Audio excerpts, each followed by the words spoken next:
खाटू श्याम की असली कहानी। आज से कुछ वर्षों पूर्व तक श्री खाटू श्याम का नाम केवल राजस्थान में ही जाना जाता था, मगर इधर कुछ वर्षों से खाटू श्याम जी का प्रचार इतना अधिक बढ़ गया है कि केवल भारत में ही नहीं अपितु समूचे विश्व में न केवल इन्हें जाना जाता है कि बल्कि अनेक परिवार खाटू श्याम के चमत्कारों को अपनी आंखों से प्रत्यक्ष देख चुके हैं। राजस्थान के सीकर जिले में रिंगस कस्बे से 18 किलोमीटर की दूरी पर श्री खाटू श्याम का मंदिर स्थित है, जहां प्रभु के दर्शन मात्र से ही जीवन में खुशियां एवं सुख शांति के भंडार भर जाते हैं। श्री खाटू श्याम की पौराणिक प्रचलित पावन कथा संक्षिप्त में इस प्रकार है। महाभारत युद्ध के लिए कौरव पांडव दलों के विशाल शिविर आमने सामने थे। शिविरों में दूसरे दिन शुरू होने वाले युद्ध की हलचल मची थी।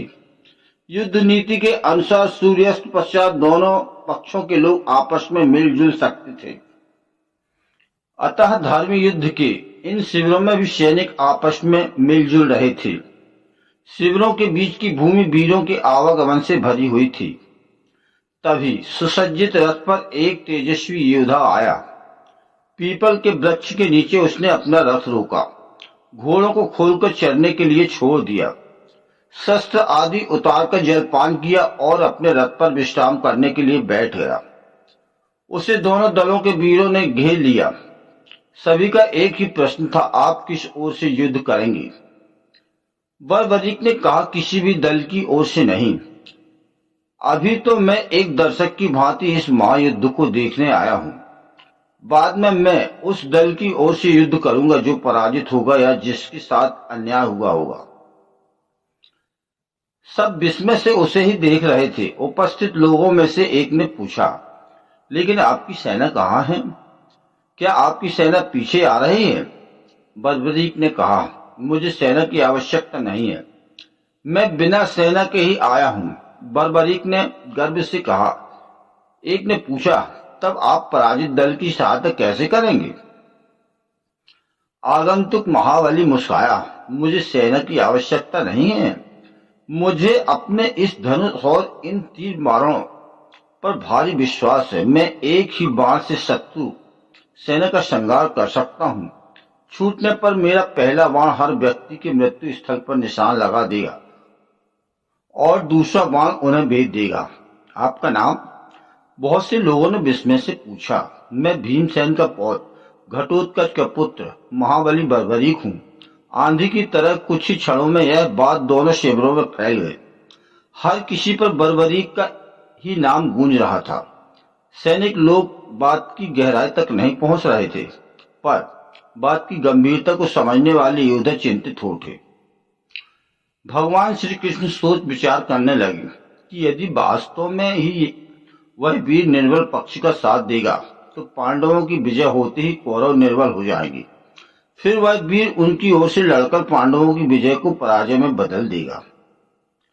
क्या वह वास्तव में ही ऐसा विलक्षण धनुर्धर है जो दो बाणों से ही शत्रु सेना का संहार कर सकता है? चलकर परीक्षा ली जाए। वह उठे और बर्बरीक के पास पहुंचे। उन्हें आता देख सभी सैनिक गण इधर उधर हट गए। बर्बरीक ने श्री कृष्ण का अभिवादन किया। दोनों में परिचय हुआ। श्री कृष्ण ने कूटनीति का आश्रय लेते हुए पूछा, तुम इन तीन बाणों के द्वारा सारी सेना का संहार कैसे कर सकते हो? बर्बरीक ने गर्व से कहा, अपना सिर ऊपर उठाया, धनुष पर एक बाण चढ़ाकर कहा, देखिए, मैं इस प्रकार समस्त शत्रु सेना का संहार कर सकता हूं। आप इस पीपल के पेड़ को देख रहे हैं? मेरा यह बाण इसके समस्त पत्तों पर चिन्ह लगा आएगा और दूसरा बाण उन्हें भेद देगा। आप चाहें तो मैं धरती पर बिखरे इन सूखे पत्तों को भी भेद सकता हूं। श्री कृष्ण यह दृश्य देखने को उत्सुक थे। उन्होंने दो पत्ते तोड़ लिए, एक को हाथ की मुट्ठी पर बंद कर लिया और दूसरे पांव के नीचे दबा लिया। बर्बरीक ने अभिमंत्रित करके बाण छोड़ा। सभी ने देखा कि पेड़ और धरती का प्रत्येक पत्ता चिन्हित हो गया है। श्री कृष्ण ने मुट्ठी खोली तो हाथ का पत्ता भी चिन्हित था और पांव के नीचे के पत्ता भी। श्री कृष्ण अत्यंत अचंभित थे। तब तक बर्बरीक ने दूसरा बाण छोड़ा। प्रत्येक पत्थर बीच में से भेदा हुआ था। श्री कृष्ण अकड़ा उठे और गहरी सोच में पड़ गए कि किस प्रकार से युद्ध से भाग लेने से रोका जाए। आखिर बहुत सोच विचार के बाद उन्हें एक हल सूझ ही आया। प्रातःकाल वह उठे और याचक का रूप बनाकर बर्बरीक के पास पहुंच गए। वह संध्या वंदन कर रहे थे। संध्या वंदन के उपरांत बर्बरीक ने याचक से कहा, आज्ञा करो ब्राह्मण देवता, क्या इच्छा है? कृष्ण ने कहा, कुछ दान पाने की इच्छा है महाराज। बर्बरीक ने कहा, यहाँ तो मेरे पास विशेष धन नहीं है, परदेश में हूं। ये बहुमूल्य वस्त्राभूषण हैं, इनकी इच्छा हो तो कहो, मेरे पास में जो कुछ भी होगा वह तुम्हें दान में अवश्य दूंगा।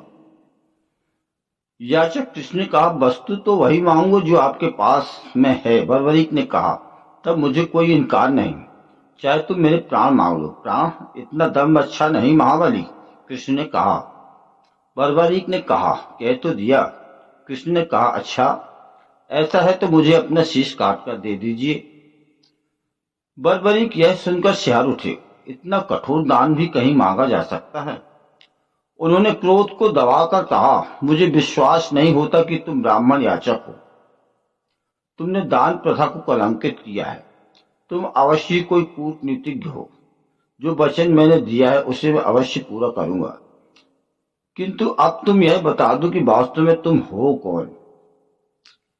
श्री कृष्ण ने अपना रूप बदलते हुए कहा, मैं श्री कृष्ण हूं बर्बरीक।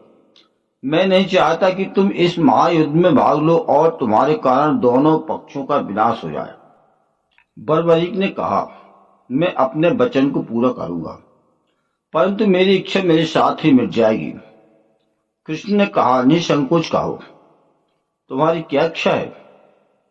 बर्बरीक ने कहा, मैं इस महायुद्ध को अच्छी तरह देखना चाहता हूं। सृष्टि के सभी महारथी इसमें सम्मिलित हुए हैं। मैं देखना चाहता हूं कि कौन कितना बली है। कृष्ण ने कहा, ठीक है, तुम्हारी यह इच्छा अवश्य पूरी होगी। दोस्तों, अच्छा लगा हो तो चैनल को सब्सक्राइब करें।